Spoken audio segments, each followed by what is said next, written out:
Welcome back to the Cannabis Community Project. Welcome to the Cannabis Community Project.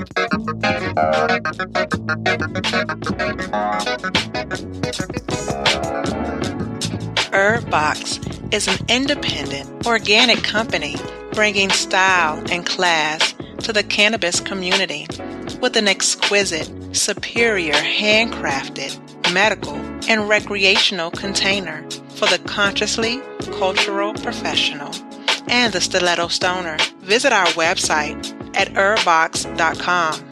That's HERBBOXX.com and inquire about any future career opportunities. Also, be sure to like us on Facebook.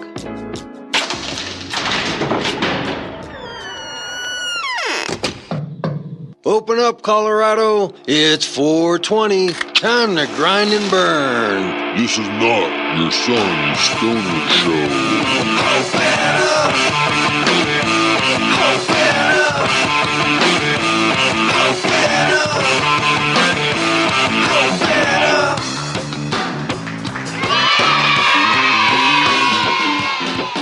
Welcome to the Cannabis Community Project. This is Brainstorm, once again bringing you your weekly podcast from the CCP studios high up in Denver, Colorado. You're exploring the business side of this newly emerging economy, focusing on the patient, the retailer, to the geek in the garage, creating that next innovation in cannabis. This is the first media platform to help fellow Cannapreneurs build sustainable businesses. Hey, Cannapreneurs, welcome and thank you for joining once again. Thank you for holding out for these last couple weeks. I had to go away and do some very important stuff, like drive through the Grand Canyon, go to Las Vegas, all the stuff that every now and then you got to do. But for those of you who hung out, we have a great show. This is another full live show. We have a couple guests lined up. We're going to speak to Josh Miller from CCX out in Seattle, giving us the lowdown on what's going on out there. Or low down or down low? I think it's down low on the DL. He's going to tell us all about what's going on. We got some reports that they're trying to shut down all the dispensaries up there, and he doesn't deny that. So he will give us firsthand experience of what is happening there. We're also going to have a brief introduction to our new associate producer, Syndicate. Syndicate has been helping us out these last couple weeks. He's going to be taking on a bigger role. He's been manning the blog page and doing all sorts of stuff for the show. And he's also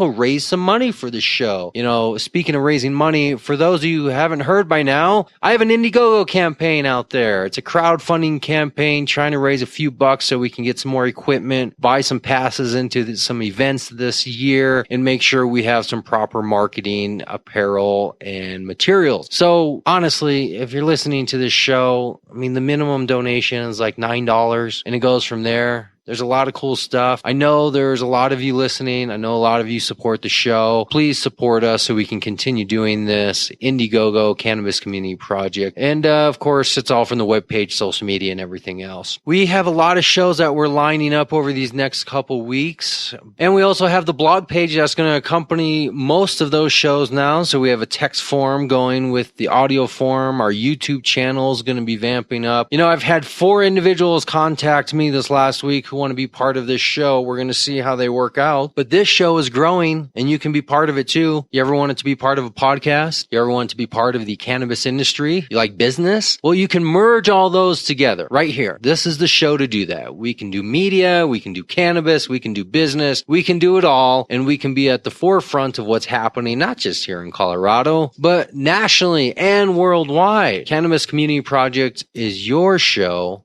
I'm just the host of it. I'm not going to do any long blabbering rants this week because we have a lot of good conversation coming up. So we'll save the long ranting for another time. But like always, let's make sure to do a quick short-term memory flashback relap, move into this week's show, and continue on with what will be the world-dominating Cannabis Community Project.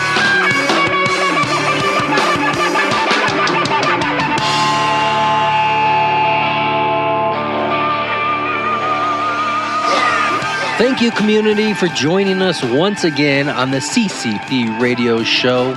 The Cannabis Community Project has been around for almost a year and a half now. We've come a long way, and thank you for sticking with us. If you've been here from the beginning, you've seen how this community is coming together, and now it's time to take it to the next level. And to do that, we got to put together a campaign that allows people to have everything they want in media. So I've chosen Indiegogo for people to give a few bucks of their time and money to the show, help it grow, and allow us to make an impact in the world. You see, I want to crowdsource this show, and together we're going to discover the thousands of different businesses from which individuals have obtained employment and opportunities. There are going to be thousands of businesses once hemp production begins. Together we can help each other. We can help each other get up and growing or just get started in business. This is just as much an issue for those retiring as for those just now entering the workforce. It's time to get involved and show the world how to take those wasted expenditures on jails, courts, hospitals, and shift them to the new economy of shops, farms, and fabrication, all taxed and positively industrialized. Join me building a show for and by like-minded people. Donate now, receive your incentive, be part of the community, the Cannabis Community Project.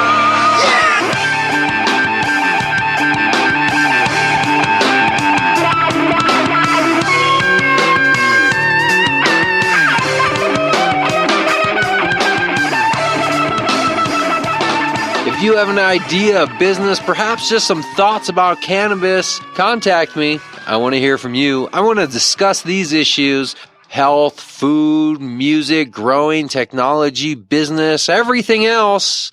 CCP. Hey, Cannapreneurs. This week's show is sponsored by Dairy Berry's Recording Studio. The Constitution says that we have the right to consume cannabis. This is what happens when you call the cops. Say what? This is what happens when you call the cops. Come on. This is what happens when you call the cops. You get your rights violated or you all get shot. This is what happens when you call the cops. This is what happens when you call the cops. Yes. This is what All right. happens when you call From the Cannabis Community Project, starting on Facebook. How's it going? Good, I'm doing good. Yeah. All right. Well, I am Little Tree. I am with iBake Denver LLC. We're iBake Denver, and we also own iBake Inglewood and iBake Lakewood. You guys kind of do multiple things, correct? So yes, iBake itself, iBake LLC owns iBake Radio. We have a little radio station that plays 24-hour, 7 days a week music on their website. We have 2 locations at the Pipe and Tobacco Shop that you can smoke weed at. They're members only, so you have to get a membership to come in, and it costs $10 a month to join. You get 10% off all the glass at all of the smoking locations. We have like pipes, bongs. You just have to bring your own wax or weed. We have another location in Lakewood. You can't smoke there because of city ordinances, because Lakewood right away put into their law that you can only consume cannabis in a personal home, not any kind of business, so we couldn't do that. So we just opened a 24-hour pipe and tobacco shop and even has a drive-thru. So if you have a bong emergency, 3 a.m., that's where you go. Cool. I remember I used to work the night shift, so I used to have pipes get broken like 2 or 3 o'clock in the morning, and there was nowhere open till 10 o'clock. So when they said, well, we can't smoke here, I'm like, that's fine, 24-hour pipe and tobacco shop.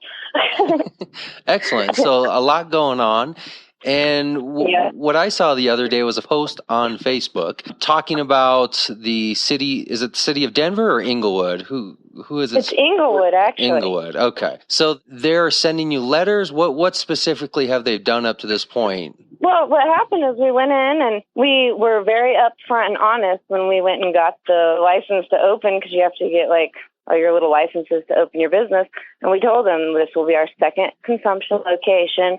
We're going to smoke weed there. We told them exactly how it worked. They gave us permission to go ahead and open, and we did.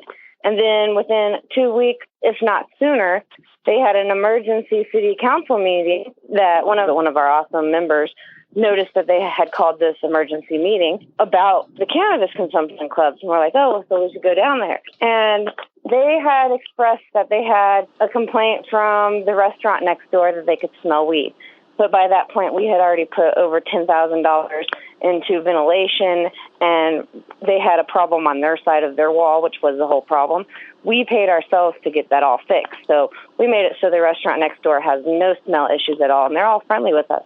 They grandfathered into the city ordinances that cannabis consumption sites could not be open for 6 months, but they did grandfather iBake Inglewood in and said it was fine if we continued to open. They had 2 city council members come down to the shop. They've had them go next door to businesses surrounding us and stuff to see how we operated. I mean, we were really open and honest. We even invited them down. Everything was cool. And then last week, out of nowhere, our landlord gets a phone call basically stating that they were trying to make sure that we weren't doing anything illegal and that he was comfortable being our landlord, basically kind of trying to test the waters to see if they could ask the landlord to ask us to leave. Our landlord went and had a meeting with them, said that we were great tenants, and the city council basically said that they're going to allow us to continue to operate, but they've got 3 complaints from us from surrounding businesses about selling marijuana. And at the times that they're getting these complaints, either we're not open or no one was consuming at that time because no one was even really there. Mm-hmm. So we're not quite sure who is making the complaints or why. So we've decided to start a little email campaign of positive. If you've been to iBake Lakewood or iBake Inglewood or iBake Denver, just write Inglewood City Council and let them know, hey, this has a positive impact on the businesses around us. It's not negative. We like it, you know? We were told that they were going to let us continue to operate. They will we'll be sending in undercovers here and there, and there will be a police presence occasionally to make sure that we are following the law and the rules. So that kind of irritates me. Now, are these complaints public documented type complaints that are in a public document somewhere that you can actually pull the complaint and read what was actually written? I do not know. I've never seen anything in proof. The only complaint they had at first, which we did know about, was from the restaurant next door. But once we got next door, because they weren't even connected buildings, so we were trying to figure out how can they even smell if the buildings aren't really connected. Then we discovered there was actual major holes in their side that had busted into our side that people didn't even know about. So we ended up fixing a lot of damage that they didn't even know about that probably saved a lot. They said that we fixed one of their ventilation problems because they couldn't figure out why their ventilation wasn't working properly. It was the only complaint that originally was made. So anything after that, we are totally in the dark about and confused. Because honestly, the building next door to us is a tattoo shop, and they smoke weed out back. So I don't see them complaining about, hey, there's a shop that smokes weed. And then the resident that lives behind where the shop is has lived in Inglewood for 17 years and is a member of our shop and is so thrilled that we opened. I mean, she walks across her alley every day. So we're really confused what business is complaining about smelling weed when none of the businesses around us have a problem with it. Now, is this an issue where you could lose your license to operate altogether? Yes, if they deem us a nuisance, it will force our landlord to kick us out and lose the license to operate the business. What is your recourse in this? Do you have an attorney that's fighting it? Are you... Right now, there's really nothing to fight because they're saying they're going to let us continue to operate. We're grandfathered in. They're just going to have more watching us more closely than other businesses. So right now, the only thing that I can do is have people email the city council and tell them that we're positive. Because right now, all we're hearing is there was 3 complaints against you. Well, let's make it so there's a lot of positives against us, because right now it looks like it might be just one of the council members out of 7 that really doesn't like us. Mm-hmm. So that's kind of what we're doing. We're dealing with 1 possible council member that might not approve of us and 3 complaints. We can deal with that with positive reinforcement of people emailing or calling and saying, hey, this business has helped my business. Having our printer who lives in Inglewood already writing him emails and calling, letting them know, hey, this has already generated business for my shop. So that's the only recourse we have now. Now, if they start being more aggressive towards us, a lawyer will go from there and tell us where to go. Right. Yeah. Because right now we don't really have a recourse. They haven't really done anything except for bully our landlord and our neighbor next door a little bit and be like, do you guys like these guys? If you don't, we'll help you get them out. Since we're cool with our neighbors, that's not a problem. Well, harassment. I don't think any business should have to deal with harassment, even if it's coming from a city or a government official.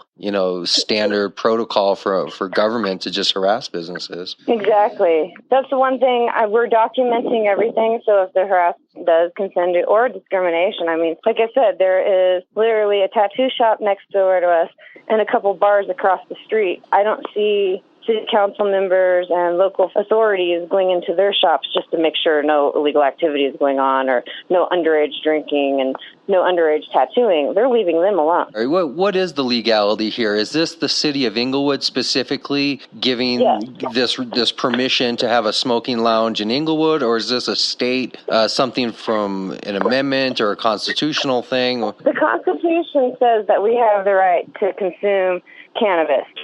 So we've found the legal way that we can consume in a pipe and tobacco shop. We're just members only. Like, we don't allow the public coming in.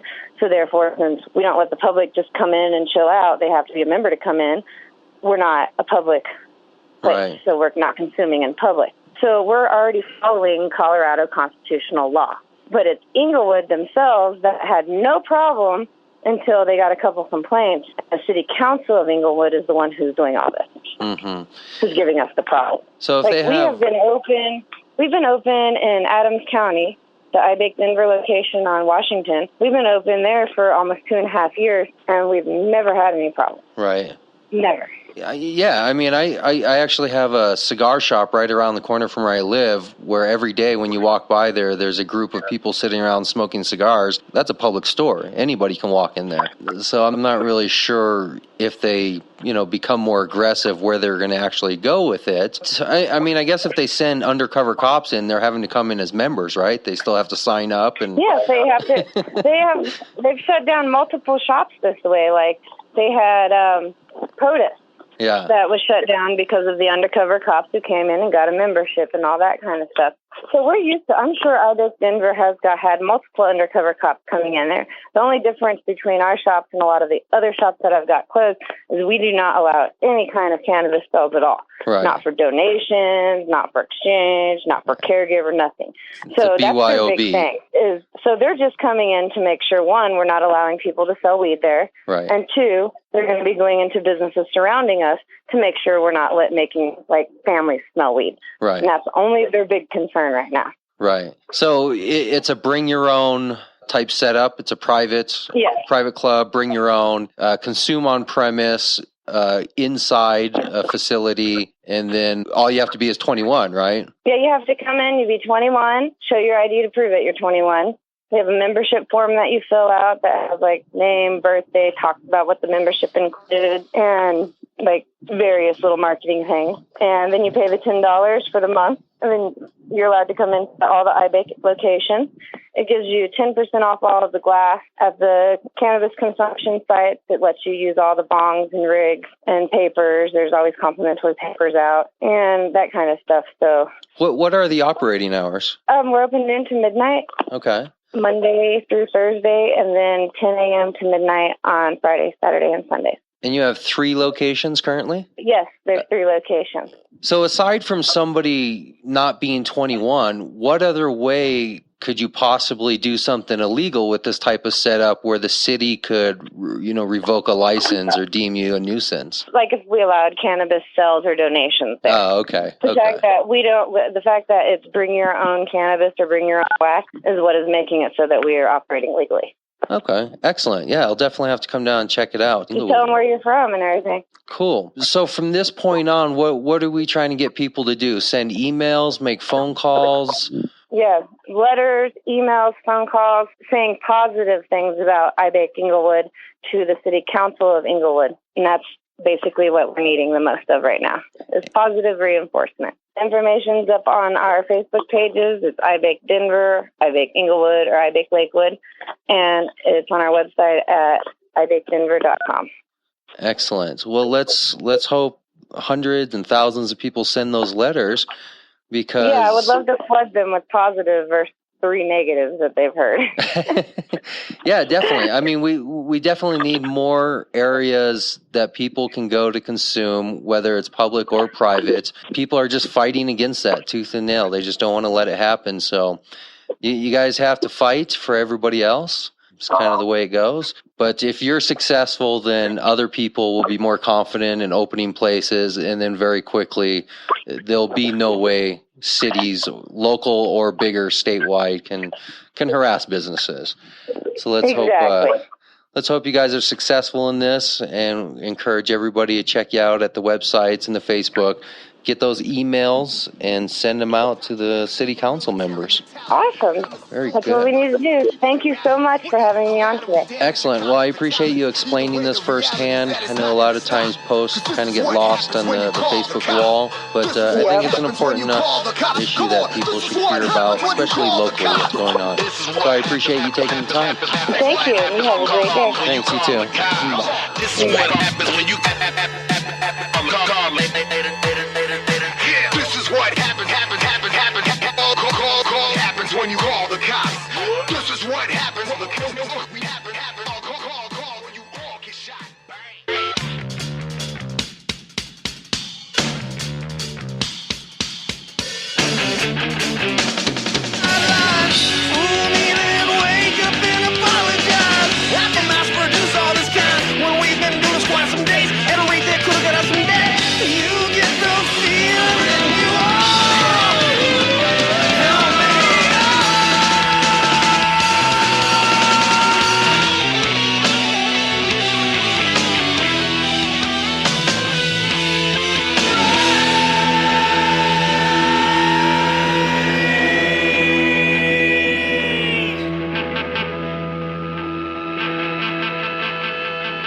I mean, it would be better from an auditory standpoint if both sides were working, and I'll figure that's a technical issue I'll figure out in this next week. I'll ask some people, but it is recording on both sides. But we tell the guests the headphones help keep distance, right? But it also helps you keep engaged in the conversation because they work as sound filters from the outside world. Mm-hmm. Everything that is in your world comes through this microphone, and the only thing comes through this microphone is right here. So right here. If we take off the headphones, then we get distracted and things are going on and we're answering phones and looking at this. So it really does help people stay engaged. I encourage people to keep headphones focused. On. But, some people just don't want to wear headphones. That's fine. So from this point, what would be happening is I would be chit-chatting with the guests, right? I would be doing build-up chit-chat. This is where we would already be recording. Here's the learning experience. When we go to a place, we'll have to make sure it's clear. So, for sure. So when we start recording, checklist, all that stuff. That chit-chat would normally then be used to look for a good nugget or two to start the show with, to start. Right. And I'll edit that in as kind of the beginning. So I'll be chit-chatting with the host, and then you'll basically be listening. This is where the third headphone's going to come in. You'll be on the third headphone, listening to the show for those volume levels, making sure it's recording, that it doesn't say card full and stop recording like happened to me a couple times, where I lost complete interviews because it stopped 15 minutes in and I didn't realize it, and then 45 minutes later, as I'm shaking the guy's hand to say goodbye, I look down and it stopped recording 30 minutes ago. So that kind of stuff. And also kind of looking at the environment. Is there anything that's making sound? Is there a fan blowing that we could turn off and that kind of stuff? And just kind of assisting in the general setup of the equipment production. So I would be chit-chatting with the guests. You would be kind of making sure that the equipment's all good. Right. Cords are out of the way. Good. And then you'd have your notebook, right, to start taking show notes, like just jotting down, started conversation with this, and this conversation changes and stuff. Just real quick one-liners, taking show notes. And then I would be well into a conversation with the guest by this point, wrap it up 30, 45 minutes later, and then we would just pack everything up, bring it back. I'll transfer it to my computer and start editing. And we'll go from there. Gotcha. So that's it. The beauty of editing and the beauty of doing a recorded podcast over a live podcast is that you can have all this in between time, right? And you can work stuff out. You don't have to be pre-scripted, and you can make it work in post, I think, more creatively than what you could live. I mean, to do stuff live, you have to have a big budget and a lot of people and people who know what they're doing. Oh, yeah. Because to do it live requires just such a second-by-second production of people and time and money, and to make it work in front of a live audience, there's so much resources you need, which is why I don't understand shows that say, hey, I just got an email from a lady yesterday that says she wants to start an internet radio station. If I'm interested in being on her radio station, I don't know. I already have an audience. I already have my own sponsors. I already have my own thing. Right. What's the advantage of going with a startup radio station? I don't know. These are the things I think about on a daily basis. Maybe if you're just giving them a segment or something, I don't know. know. Yeah, I would do that, like a drop-in segment, but to move my show to somebody else's platform. I don't know about a move. You're better off, I think, to absolutely stay in with something you've been building. Right. And my own this is business, growing, and it's your thing. If anything, I would want other people to join my network with their shows, rather than me joining my show to somebody else's network. I need to start the network. Yeah. Well, I think that's thinking bigger for sure.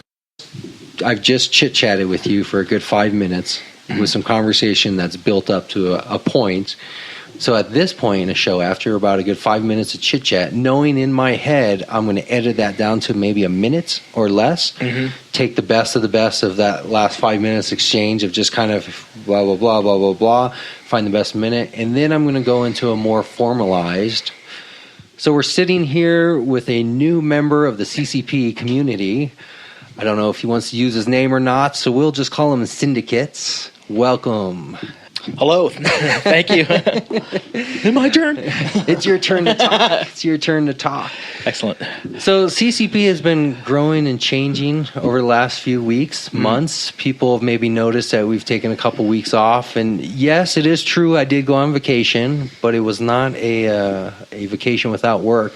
I was actually plotting and planning and reformulating the show, coming back so I could bring a revamped CCP radio with some help. So a few weeks ago, I put out an announcement on Craigslist and Facebook and the social media looking for some co-producers, people to come on board to be part of this show. We're growing. We got a handful of sponsors. We got products to sell. We got content to get out there. And it's getting to the point where I can't do it by myself. So I put a Craigslist post out there and a gentleman contacted me. I mean, basically my post was about, hey, I need some people to work on a show that's an alternative type show about the cannabis industry. Yep. And this is what I'm doing. It grabbed your attention. We talked on the phone. We met up. We talked about it. We worked out some roles. We penned it to paper, although it was on the computer. So we typed it to the screen. Yep, to the digital world. And we're putting together a new form. We're ready to take on a new year. And you're going to participate in that. People may have noticed we have a new blog page up and going. You're going to be in charge of that initially. And then we'll kind of see where the roles go. Hopefully more bloggers, who knows? Maybe we get to the point where we have a team of bloggers working. You need an editor to help take care of a team of bloggers covering all kinds of stuff. How do you want to know yourself? How do you want to be called? Well, currently, I guess the Syndicate is what I was able to pull on Facebook. Okay. So I think that's what I'm going to get. There's a Syndicate project, a Syndicate lounge, and they won't let me just pick Syndicate or Syndicate. Depends how you want to say it. You need a unique spelling. You need like a rapper spelling. Yeah, because it's the with capital THE, not a capital T and then regular HE and then capital S, so it's somehow I think we might have to look for a different spelling of just Syndicate, because when you put the in front of something, especially if you're a person, right, it can make you, are you the Syndicate? Well, exactly. So it's because we were actually chatting about that online, just the game, texting like away. The rapper, right? The game. Yeah, or I always remembered that old game called Syndicate. Which game? There was a video game called Syndicate that just had all kinds of kick butt stuff that you got to use in kind of a post-apocalyptic corporate world with, like all kinds of corporate mercenaries and all kinds of craziness going on. You're dating yourself just a little. Yeah, now you know the video games I grew up on like, Battleship and Monopoly and, more traditional type games. So anything that is currently not in syndication is probably before my time. We're probably a generation off from each other. Well, it depends. I played everything, but I was a video head early. I mean, I remember the very first video game. You're talking about what plug into your TV type? Yeah, like original Pong. Okay. Not even a controller. It had the dial. Oh, the dial. The dial. A documentary I just watched on Netflix that's about first days of the video. I think it's called like Nintendo or something. It's about the beginning days from the 70s on up. Look for it. I forget what the name of it is, but look for like video game generation Nintendo, keyword that, and then there's a documentary I just watched. It was really interesting. Cool.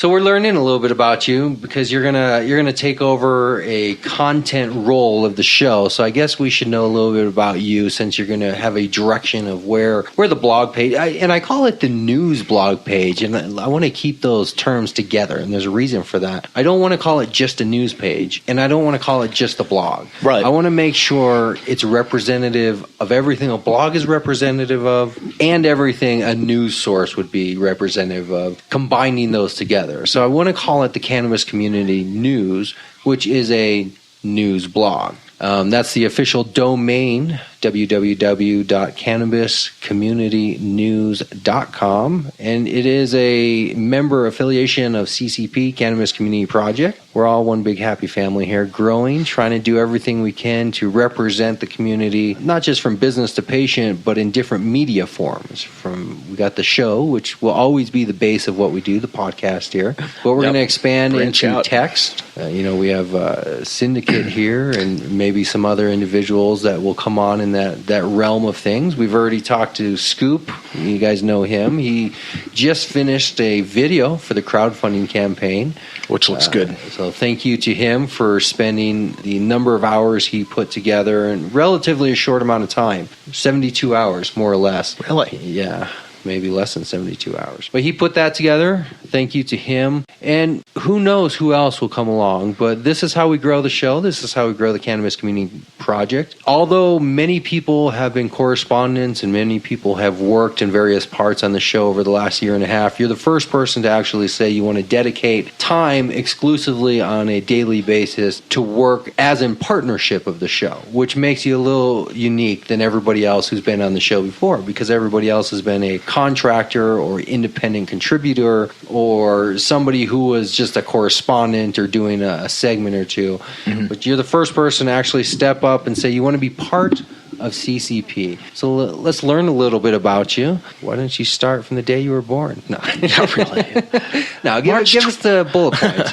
What's the quick and easy of what we should know about the person who's going to be, part of not just CCP, but more exclusively the news and blogging aspect of it for now. Honestly, it's just I needed something to do. I've been sitting around a bit too much around the house and trying to get work as a network engineer, at least a low-level IT guy, having some difficulties. I've got 25 years in as being a cable guy. Rough economy, being a cable guy. Cable guy like Jim Carrey movie style. Sometimes I did a little. I've worked for like various broadcasters. The cable outfits. I'm not going to say anybody's name, but cabling we only have one cable company here. Yeah. Well, there used to be others way back in the day. Various names. But yeah, cable guying has always been kind of up and down. I do mostly phone and data network type stuff. All kinds of that type of teledatacom installation, but it's usually always tied to construction. So the construction industry is so up and down, right, and always tied to basically every darn recession that comes through. So this is the type of work you've been doing since you left high school. Past high school a ways. I went through college a little bit, did a crack at college and got out of there. I was going to the old Westwood College way back in the day, and they lost their accreditation, so I got out of there since they were no longer an accredited college. Why did they lose their accreditation? Old man Barnes died, and things just, the guy who owned the place. Do people still have names like that? Yes, the old man Barnes there. He was it's like a Scooby-Doo episode. Over. Yeah, but I think the kids started running the show and just ran it into the ground or something. I mean, I don't want to actually make any major claims because I don't know for sure, but basically things fell out for them. There were problems, and so I got out of there. But I got about an associate's level in applied business and computerized accounting, and applied that here or there, doing teledatacom and cabling, wiring, contracting, subcontracting, mostly subcontracting, working for a few people here and there. I want to just start doing it. If I'm not making any money, I at least want to apply myself to something that I'm interested in on an intern level, because everybody's got to make ends meet. You've got kids. I want to get a house again and get back on my feet and pay off student loans. Well, that's basically why you're here. That's what we're doing, is we're trying to bring it to the next level by bringing more people in. You can't do everything by yourself. No. maybe some products, but not this type of product. Yeah. But you're here so we can basically figure it out and figure how we're going to bring it to the next levels. We've talked about the products and the sponsors. We've talked about the type of goals we're trying to meet. So at this point, I think we just need to actively promote the crowdfunding campaign. Yeah. To get money into that so we can use that money to take the show out to places. Less janky connections. Let's buy a couple of new things, Yeah. You might need a couple of pairs a year or more, depending on how many interviews. But that's where I think we should go with it. We should focus on generating content. Yes. Doing shows, taking those shows and translating it to written forms and video forms, and then taking the show out to places where products can be sold, sponsors can be acquired, memberships can be sold. The whole package of making it a full business. Yeah, and that's what we're going to do. So we're going to keep developing this on the blog page and throughout the show, and figuring out new and different segments so we can bring a more exciting and entertaining show, a more educational show. A show that has, just more like the people. Educational thing too. I mean, I've been trying to push a little of that with the blog. I'm not trying to do anything. Hey man, we's not na. Right. I don't know. I like the whole not your son stoner show. It's going to be part of the apparel. Those are going to be the phrases and stuff like grind and burn, not your son stoner show. So part of the CCP apparel line is going to have all these type of shirts, like the Tap Out brand. Yep. It's going to be the same thing. It's going to be grind and burn apparel with different phrases like that from the this is not your son's stoner show. Different phrases and lines from the show, and we'll sell shirts. And the shirts are pretty important, also, not just from an aesthetic standpoint, but 5% of all the shirt sales. Thing. Yeah, you just wrote a blog post this last week about it, highlighting the fact that every time we sell a shirt or a piece of clothing from the CCP store, that's a CCP item, 5% goes directly towards organizations like Grow for Vets and other types of organizations that directly support the cause of PTSD and vets or whoever, really. I don't know if you're not a vet and you're suffering from PTSD, you should be turned away. Oh, anybody. I don't think it should be exclusively for vets, but that's a good way to highlight the issue. But honestly, anybody that's suffering from PTSD, and there's organizations out there that are working with them,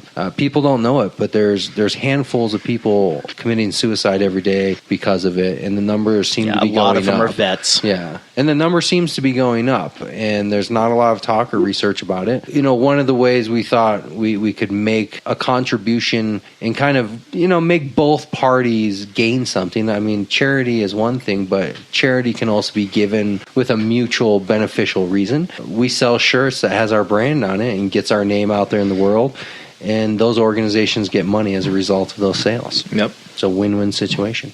Oh, absolutely. Well, that draws people towards a cause and gives them a little bit of a rallying point, too. Just getting yourself out there and getting a cause going and recognizing stuff. Recognizing is really the big point.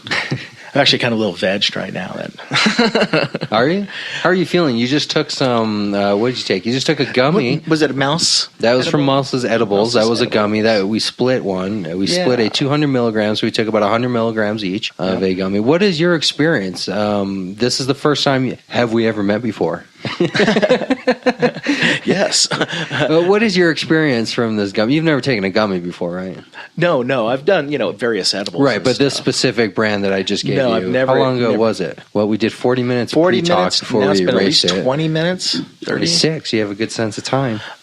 So, that's about the time it should kick in. After 45 minutes, to an hour, you should be kind of I felt it earlier, and it was kind of bingy, and then now it's kind of hitting the mellower stage. That gummy makes that sugar. It's not like eating a pizza that's infused where you got to digest the whole pizza. The gummy is basically sugar, water. It just diffuses and hits your system, and then it's just you. It's made with pure keef. So it's going to give you a jolt. It did. It's going to give you. But now that I'm kind of like settling into it, I'm like, I told you I went ride on it, man. vacation. Ride it. I was at the Four Corners. I was at the Four Corners last week, right? Mm-hmm. On starting off my vacation, and the very first day of my vacation, I said, "Oh, I'm going to take one of these." I asked her to make them special strong for me. Yep. Because I wanted them just to be just a little over the peaking line, and I took a whole one at the Four Corners at like 12 noon. The sun was beating down 110 degrees. I literally got so disoriented in my time-spatial connection with the universe. Yep. I had to flee to my car and almost like a panicky run, lay the seat all the way back, and that's where I stayed for about 3.5 hours with about 20, 30-minute intervals of turning on the car for the AC just to stay alive. All I could do was lift my arm out and just push the on button. But I was in a call, and that's when I said, whoa, these were made a little stronger than done that with my cookies. It's like, ooh. Don't get caught in the munchie loop either, with edibles. Don't do that. Those are not snacks. Well, I think a lot of that actually comes from making heavy plant material based edibles. Mm-hmm. Just like when you smoke a lot, I tend to get more munchier. Versus doing concentrates. And when I do edibles, I do get more of the munchies. So you eat an edible, 150, 200 milligrams or up of a heavy CBD, and maybe you used an indica-based type strain on top of that. Usually a hybrid, but I had one good indica. I made some out of. Well, I have an open mota pot here. The next time, if you want to, I'll give make that a shot. This one's been open, so it can be used. Those ones are for demonstration only, but this one has been used before. This is the one I used to use to make my cookies with. I haven't made them in a while because I don't want to decarb here in mi casa because it stinks. You know? Exactly. That's why I suggested to the owner of this company that if there were a place that could decarb for you, where you could like send them your product, they decarbed in their commercialized ovens in their commercialized warehouse, sent you back your product decarbonized in a safe, secure, regulated way for a reasonable price. Well, I would do that, and then on a weekly basis, I would be making up my own cookies with the multipot. Yeah. But the actual barrier to this entry is the decarb process. Yeah, or it'd be nice if you could get it into one process, like sometimes with my oils, if I really wanted to, I could just kind of let it evaporate the alcohol off without even using heat, like in a rice cooker, like I normally do. And then I usually finish it off in the oven. But when you finish it off in the oven, you can put it up to a temperature that it decarboxylates. So there's ways to do it, but it stinks. I mean, that's the one thing is every time I've done it, there's a certain smell, and I make sure that when I evaporate out my alcohol, I always do it outside so it basically dissipates so that there's no real problem. I worry about the neighbors maybe wondering if I'm moonshining, but no one's ever said anything. All right, so I'm about to throw something on you unexpected because I'm going to put you on the spot. We're going to do a live call with an actual business owner to talk about the situation in Seattle. What's going on? So I just connected my phone. We're going to talk to him about this report that all the dispensaries were just shut down in Seattle. Oh. There was a report that came across, and this guy lives in Seattle, and he's with a business that tracks cannabis exchanges between dispensaries.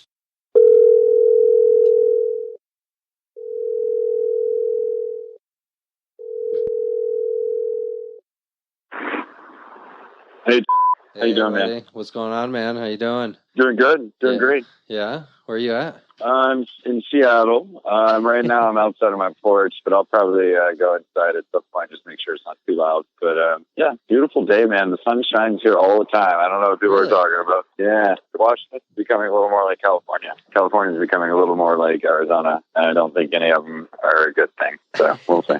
So you like it where you are? You're glad you moved? Yeah, I really love Denver. It was a great place. Great place really to cut our teeth in this industry. And as you know, we still have connections there, and I'm back there often. But yeah, man, I am. I'm really excited about it. The Pacific Northwest, Cascadia, which will from Northern California up into southern British Columbia. Like, this is going to be a breadbasket, an epicenter of cannabis production as interstate and international commerce really opens up. So it's a great place to be. There's a lot of opportunity. And yeah, as you know, there's some upheaval in some of the more established, even if slightly less regulated markets. What's your current status right now? So still with CCX, we still with our green consulting group. We get some license applications every once in a while. We helped complete one in New Mexico recently.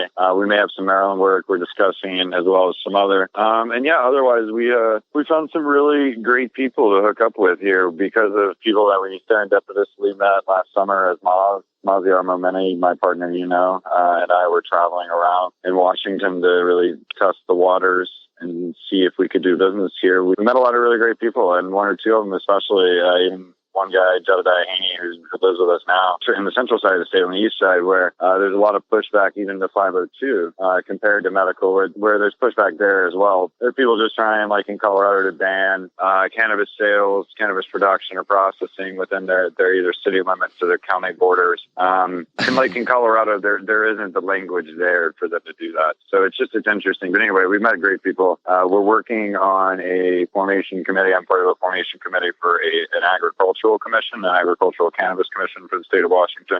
We've done a lot of work there. And yeah, I've helped some groups. Like I've done some work with a group called 22 Too Many, a veterans organization. And we've done a few other things that are really outstanding and wonderful here. And so life is good, man. No complaints. Nice. Very nice. When I come up there someday and visit, I'll make sure to swing by. Like that spot in Denver, so well. We're really close to I-5. We're really close to I-90. We have ways to get downtown or north of downtown. We're in South Seattle, but we have ways to get around without hitting the interstates if traffic's bad.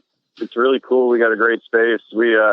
At some point, I'll try to send you a list of like the who's who of the Washington cannabis industry that's been through our house. But because of its location, because of some of the things we do, a lot of people come through here, kind of like that office in Denver, Yeah. A lot of people come into our space, really powerful people doing really wonderful things in the industry. So it's been great, man. It's been a great experience so far. So you've spent this whole year in the middle of everything cannabis there in Seattle, which is why I kind of reached out to you, because I saw this report come across the internet. I don't know exactly what the quote is, so let me just paraphrase it, that there's some problems going on with dispensaries being allowed to operate. Is this true? I think the short answer would be yeah, and I do appreciate you reaching out to me. I love chatting with you, so thanks again. So the clarification, we've had a really intimate interaction. We live in Seattle. We know what's going on around the state of Washington. Again, this guy Jed I mentioned, he did some lobbying with some other people this past legislative session, which really just ended. It was a long session. It began in January and ended this summer. So I'm going to speak generally about what I know and what's going on, and I suggest we continue to flesh out this topic at times. And if you want, I can hook you up with people who may even be able to provide you some more even content specific details than I could. But Excellent. What I can tell you is that this past legislative session, the state of Washington, and signed by the governor, passed a bill that's now law. It was Senate Bill 5052. What that bill did was really, in essence, it kind of started the process of transitioning what we know of an old, starting in 1998, really developing over the last 5-6 years, really transitioning that old unregulated or much more deregulated, city licensing like we see in California, as opposed to statewide licensing like they did in Colorado in 2009.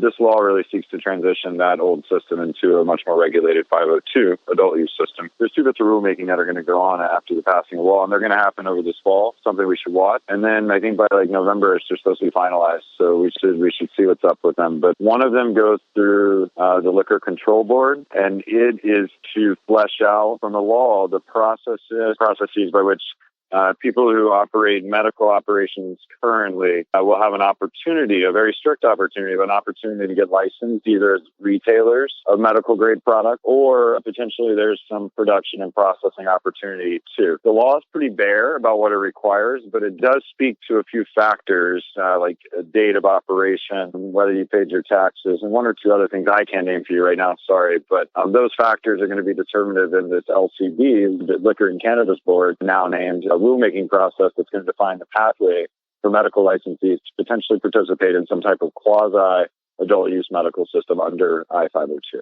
the other bit of rulemaking is potentially even more important in that pathway. I understand these businesses, it's big to understand how much of an opportunity there is for them to participate. What's happening on the other side is Department of Health rulemaking. And as far as I understand it, they have two main tasks. One, to define what is medical cannabis, something that's taking us years and years and years, and we may never be able to do.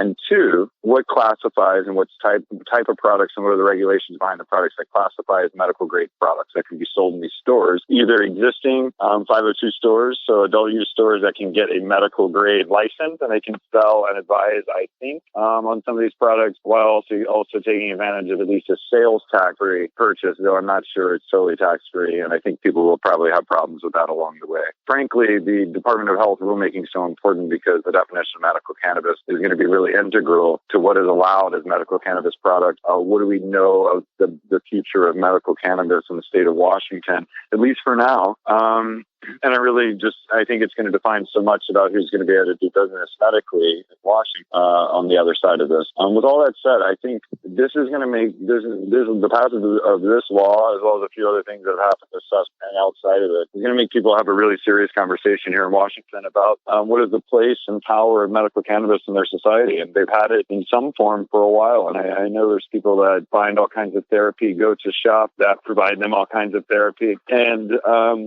I really hope that those people can really be able to continue to seek that help and that other really quality providers of that help can continue to provide it. Last thing on all of this note. Please.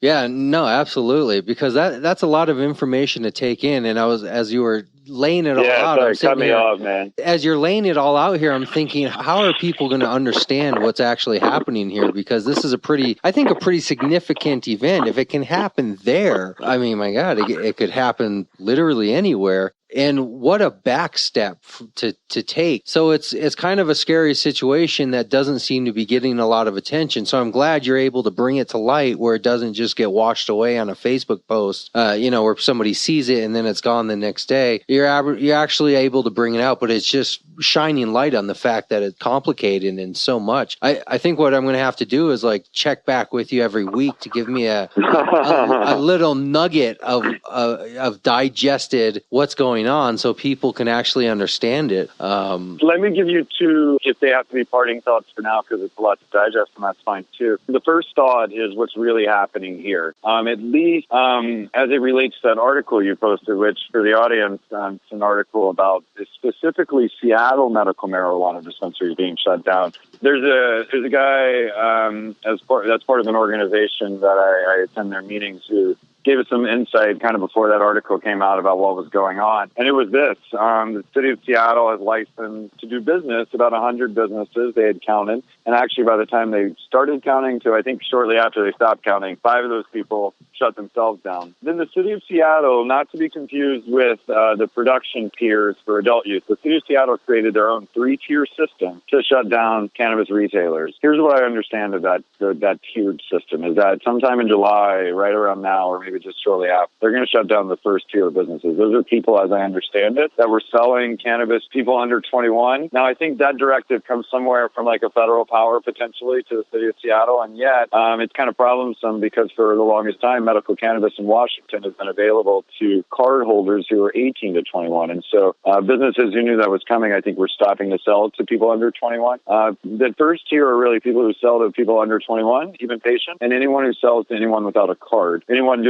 not paying their taxes, anyone diverting either out of operation or out of state. I think that was tier 1, more or less. Tier 2, which would happen, I think, shortly after, would be anyone doing delivery, as I understood it, and anyone who was infringing, their products were infringing on existing trademarks of other businesses, whether inside or outside of the cannabis industry. The guy who told us this information didn't really go into tier 3, and I don't know, there may be more in that article than I can tell you now. But as I understand it, that's how it's going to work. And as I understand it, the best guesses are somewhere between 20 to 30 to maybe 50 of those 100 businesses are going to have a chance to apply for licenses, part of this LCB licensing process. And by July 1st of next year, 2016, they'll have to be licensed through that system. in order to keep operating. This is basically their window to scramble, get their ducks in a row, make sure they're not, in Seattle at least, make sure they're not violating those tiers, do good business, because people are going to be in their stores, I think, incognito, checking to see how they do business. And the other thing you got to understand about Washington is that as the city of Seattle goes, the rest of the state goes. So I think other cities, as we get closer to July of next year, we'll see more of these instituted, more zoning, banning,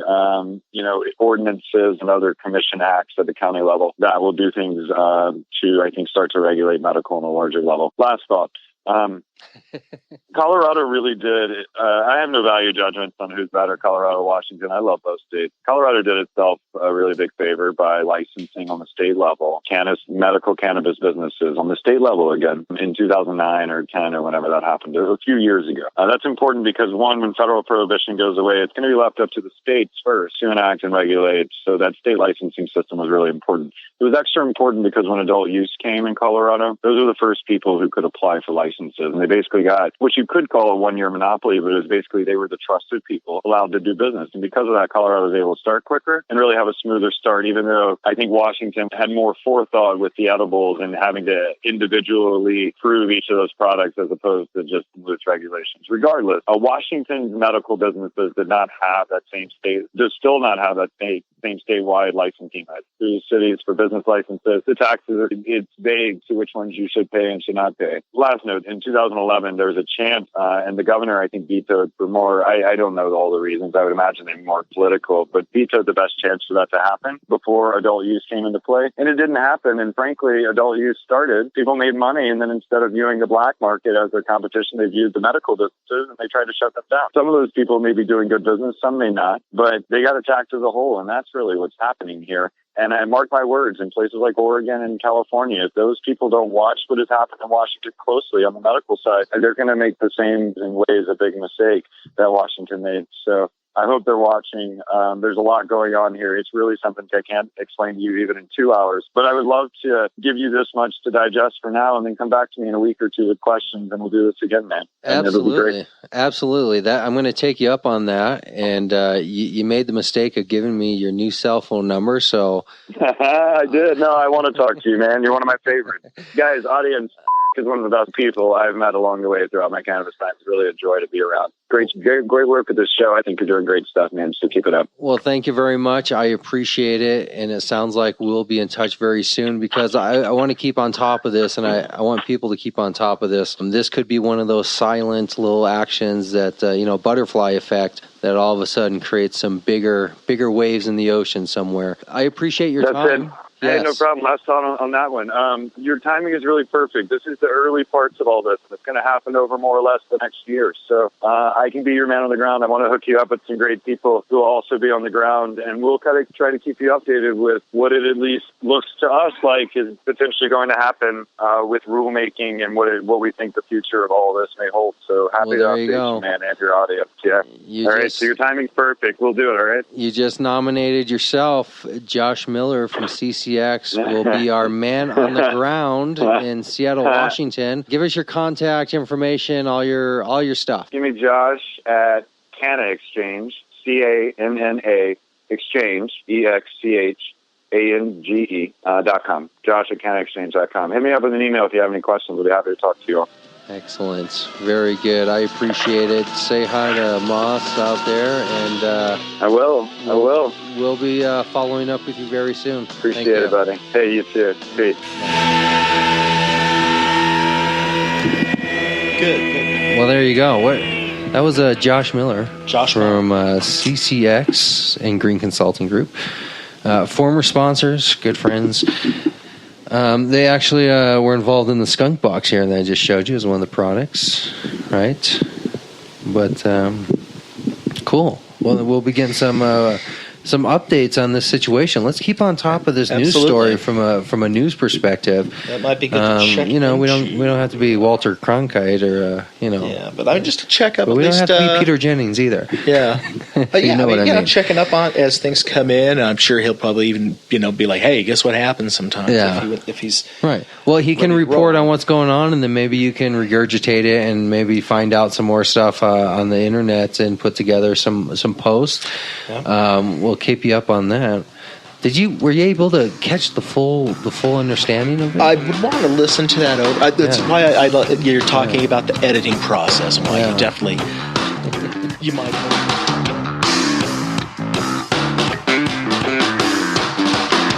Thanks for listening to this week's show. Make sure to come back next week. We're going to have more guests lined up, speaking with dispensary owners, growers, business owners. Make sure to follow us on all of the social media, Facebook, Google+. You can listen to our shows live from the website or your preferred listening platform. Find us on iTunes, Stitcher, SoundCloud, Spreaker, even YouTube, all under the same name, CannabisCommunityProject.com. We'll see you next week. I'm honest now, baby.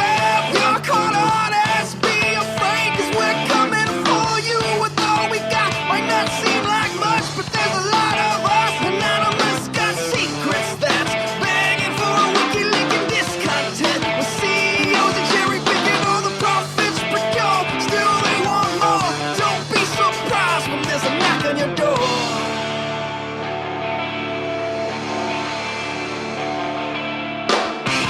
All you want percent is your money spent. Tell friends that's me, knock it down your door. Open up, open up. All you want percent is your money spent. Tell friends that's me, knock it down your door. Open up, open up.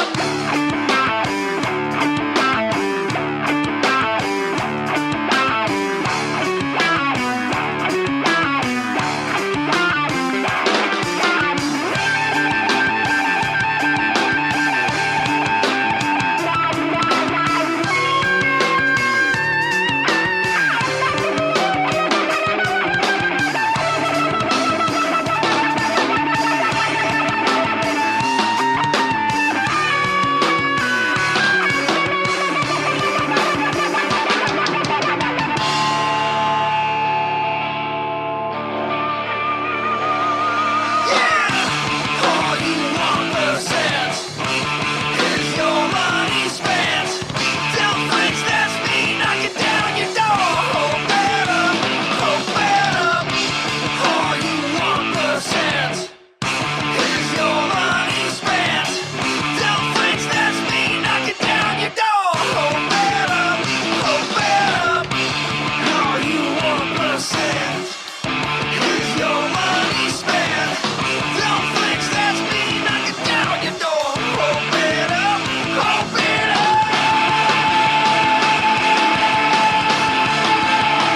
Open up, open up, open up, open up.